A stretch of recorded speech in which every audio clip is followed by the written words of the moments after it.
From the moment they wake up in the morning until they finally fall asleep at night, and even then, even in the moments between consciousness and sleep, where the mind loosens its grip on the defenses they've spent all day constructing and maintaining, the avoidant person is thinking about you. They are thinking about what they did, thinking about how they treated you, replaying specific moments where they pushed you away or went cold or disappeared or said something cruel or failed to show up when you needed them.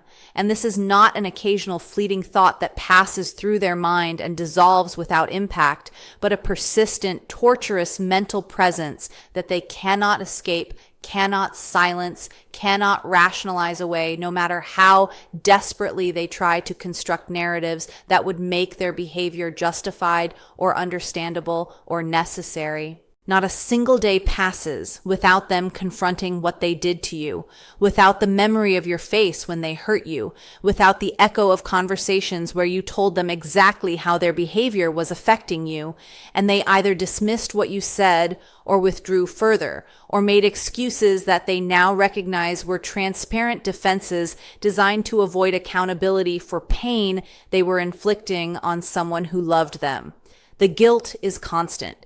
The regret is pervasive. The mental replay of specific moments where they chose their comfort over your heart is relentless and uninvited and impossible to shut off, despite every strategy they employ to distract themselves or to minimize what happened or to convince themselves they made the right choice.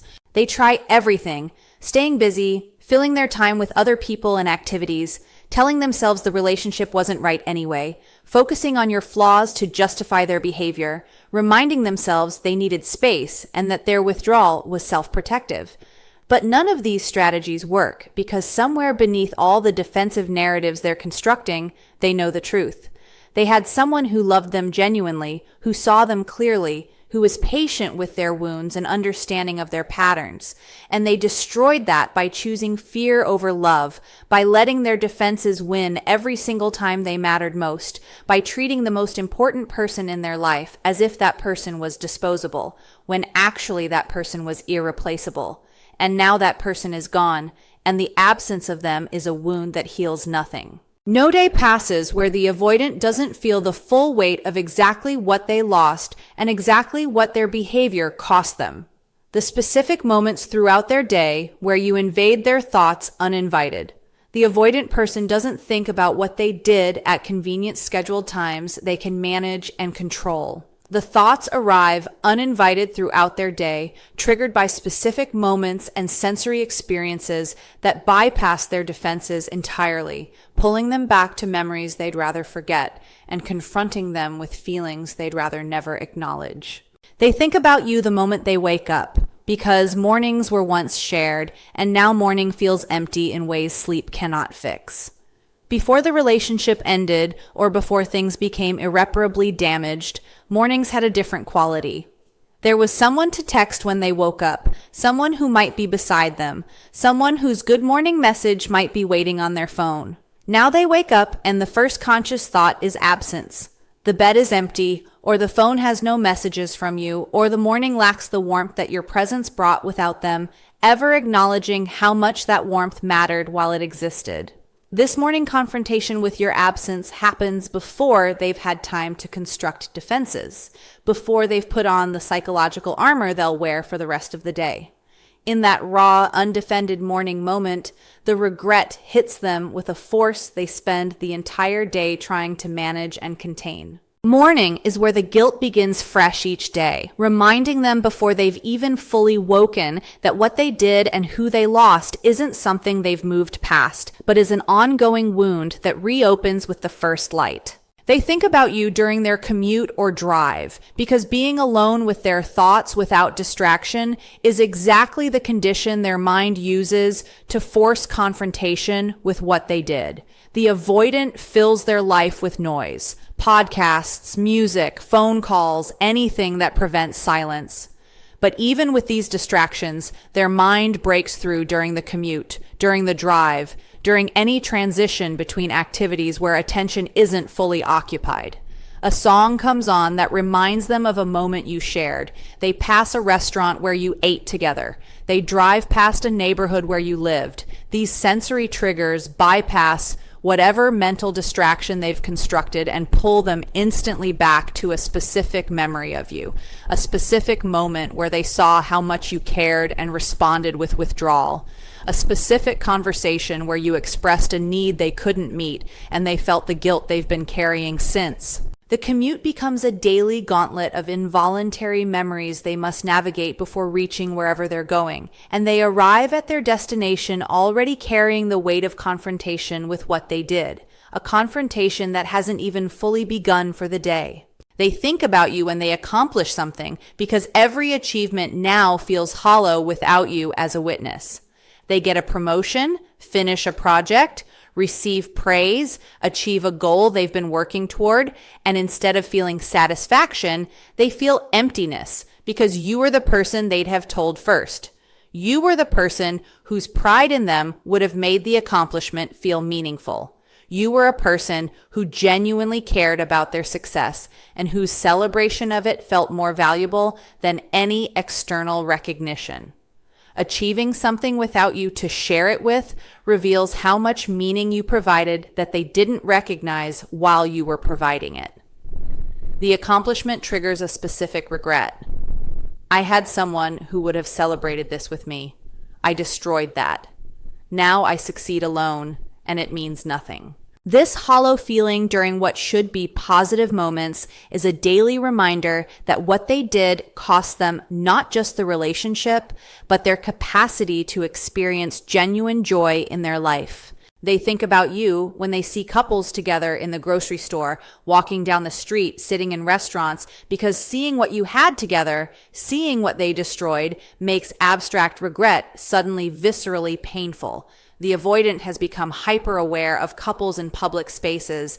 They notice hands held together, small, intimate moments between people who've built a life together, the easy comfort of two people who've chosen each other and maintained that choice. Each couple they observe is a mirror showing them what they had and what they lost through their own patterns. They remember specific moments like these with you, walking together, sitting together, those ordinary moments that felt unremarkable while happening, but now feel like precious memories of a life they destroyed through their inability to sustain what was offered to them. Seeing other people living in the love they once had doesn't create jealousy. It creates a crushing regret that they had exactly this and couldn't hold on to it because fear drove every choice they made. They think about you when they're trying to fall asleep because nighttime strips away every defense and every distraction, leaving them alone with the truth they've been running from all day. The avoidant lies in bed, and every strategy they employed throughout the day to avoid thinking about you dissolves. The darkness and the silence and the absence of distraction create perfect conditions for their mind to replay what they did. They think about your face when they went cold. They replay the conversation where you told them you couldn't do this anymore. They remember the last time you looked at them with love before love was replaced by hurt or by the quiet resignation of someone who finally accepted they were being treated as less than they deserved. Sleep becomes difficult because the mind won't quiet, won't stop replaying, won't stop showing them exactly what they destroyed and exactly what their behavior cost them and exactly what kind of person they revealed themselves to be through their choices. The nighttime is where the full, undefended weight of their regret settles, and they lie there unable to sleep, unable to escape, unable to do anything except sit with the full, crushing reality of what they did to someone who loved them. They think about you when they encounter anything that reminds them of your laugh, your kindness, your patience, your specific way of being in the world that was unique to you and that no one else they've ever encountered comes close to replicating. Something triggers a memory of your laugh. A friend laughs similarly. They hear a tone on television that sounds like you, and suddenly they're transported back to moments where you were laughing with them, where your joy was infectious, where your presence made everything lighter and more worth experiencing. These sensory triggered memories are particularly painful because they're involuntary and because they remind them not just that you're gone, but of the specific quality of your presence that made their life better in ways they failed to appreciate while it was happening. The regret in these moments isn't abstract, it's specific and visceral, tied to exact sensory memories of who you were and how you made them feel when they were capable of letting themselves feel anything at all. They think about you when they're around other people who genuinely care about them, because every caring interaction reminds them that you cared and they didn't honor that caring appropriately. A friend expresses concern about how they're doing. A family member asks about their life. A colleague shows kindness. Each expression of care triggers comparison to how you cared more deeply, more consistently, more genuinely than anyone else in their life has ever cared. And each comparison triggers specific regret about how they treated that exceptional caring with withdrawal, with emotional unavailability, with patterns that communicated your care didn't matter enough to change their behavior. Receiving care from others highlights exactly how poorly they received care from you, making every small act of kindness from anyone else a reminder of the greatest kindness they ever received and how thoroughly they failed to deserve it or honor it. What exactly they're replaying and why they cannot stop the mental torture. The specific content of what the avoidant replays in their mind reveals the particular moments and conversations that haunt them most intensely. Understanding what they're replaying reveals why these specific memories refuse to release their psychological grip. They replay the moment you first told them honestly how their behavior was hurting you, the conversation where you tried to explain what their withdrawal was doing to you, and they're haunted by their own response in that moment, whether they dismissed what you said, whether they deflected and blamed you, whether they withdrew further instead of listening. This conversation is burned into their memory with painful clarity because it was a moment where you offered them a chance to change, a chance to hear you, a chance to respond differently, and they didn't take it. They replay their own words, the excuses they made, the deflections they employed, the way they turned your vulnerability about being hurt into a conversation about their need for space. And they see now with excruciating clarity how cruel their response was, how dismissive, how utterly inadequate to the moment you were offering them. They cannot stop replaying this because they cannot change what they said. The words are permanent, the response is permanent, and the replay is their mind torturing them with the knowledge that they had a chance to be different and chose not to be.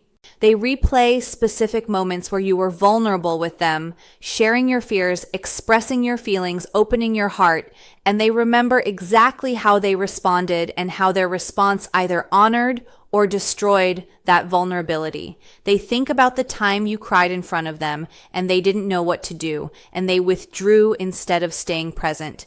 They think about the night you told them you loved them and they couldn't say it back, and they watched your face as hope shifted to hurt.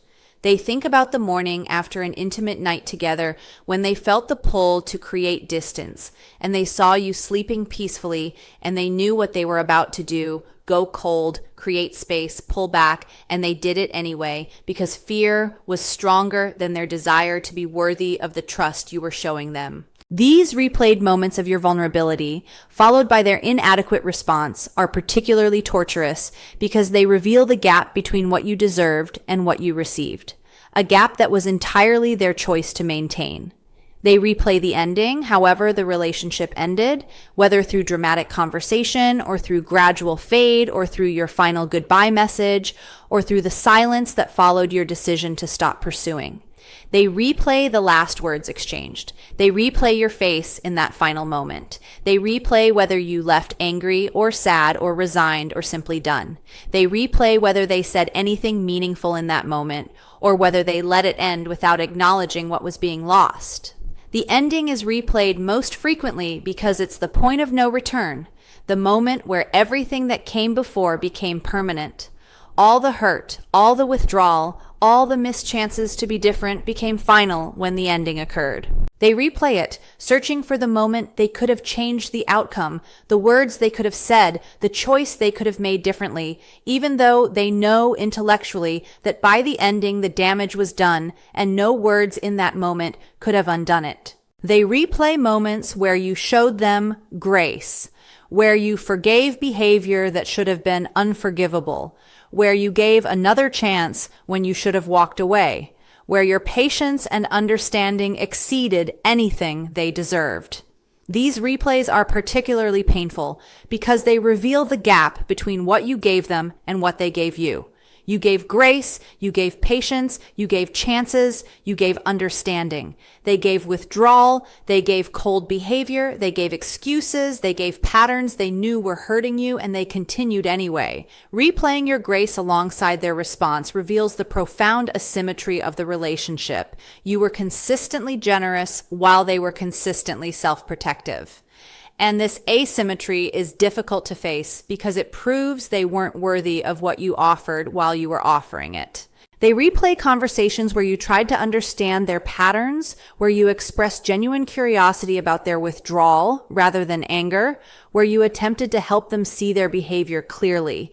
And they remember how they responded to your understanding with more defensiveness, more withdrawal, more resistance. You were trying to help them. You were offering insight, offering compassion, offering a pathway toward change. And they responded by becoming more defended, more distant, more resistant to the very help you were offering. Replaying these moments reveals that you were essentially offering them the exact thing they needed: understanding, clarity, compassion, and they rejected it because accepting it would have required them to face their wounds honestly, which was more terrifying than losing you entirely. They destroyed the best thing in their life rather than facing the wounds driving their destruction of it. They replay ordinary moments, mornings together, evenings on the couch, walks you took, meals you shared, because these seemingly insignificant moments have become the memories that hurt most intensely. At the time, these moments felt unremarkable. They didn't recognize them as precious while they were living them. They were too busy managing their fear and maintaining their defenses to be fully present in moments that were actually extraordinary in their ordinariness. Now, replaying these moments, they see what they couldn't see then: how rare it was to have someone willing to share ordinary life with them, how precious daily companionship was when they had it, how much meaning existed in moments they didn't think to value. The replay of ordinary moments hurts because ordinariness was a gift they didn't recognize until it was gone.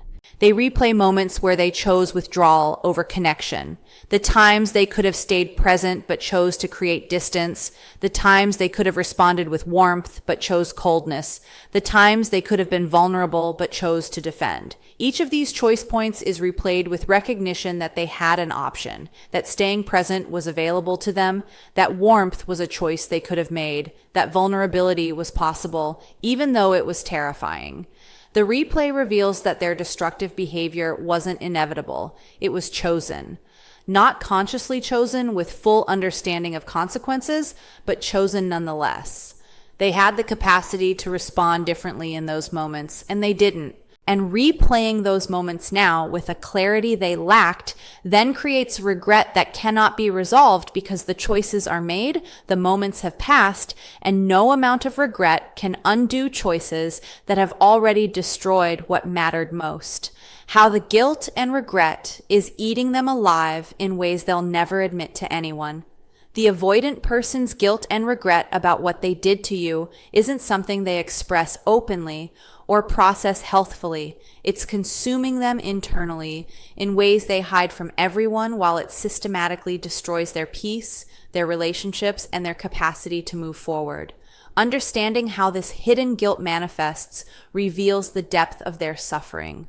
The guilt manifests as an inability to enjoy anything fully because every moment of pleasure is contaminated by awareness that they destroyed someone's trust while claiming to need protection.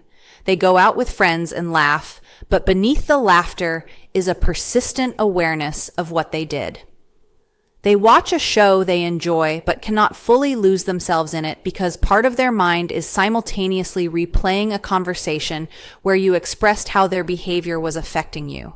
They eat a meal they like, but food doesn't taste the same because their appetite is affected by guilt they cannot name or express. Every positive experience is halved by the guilt running underneath it, making life feel muted and inadequate compared to how it felt when you were in it and before they fully understood the damage they were causing. They cannot experience full joy because full joy requires a clean conscience, and their conscience is anything but clean. The guilt manifests as difficulty sleeping that they attribute to stress or anxiety, but that actually stems from the replaying that occurs every night when defenses are down. They tell themselves they're stressed about work, about finances, about life circumstances. They might even seek medication for sleep or anxiety, but the root cause of their sleeplessness is the nightly confrontation with what they did. The replaying, the regret, the recognition that they hurt someone who didn't deserve to be hurt. They cannot admit this is the cause of their sleep problems because admitting it would require acknowledging the guilt they're trying to manage through denial and distraction. So they attribute poor sleep to other causes while the actual cause, their conscience refusing to let them rest until they fully face what they did, continues operating beneath their awareness or beneath what they're willing to acknowledge. The guilt manifests as irritability with others who haven't done anything wrong because the anger they feel toward themselves for what they did has nowhere safe to go.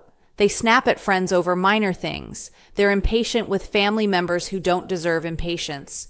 They're critical of coworkers in ways that aren't warranted by circumstances.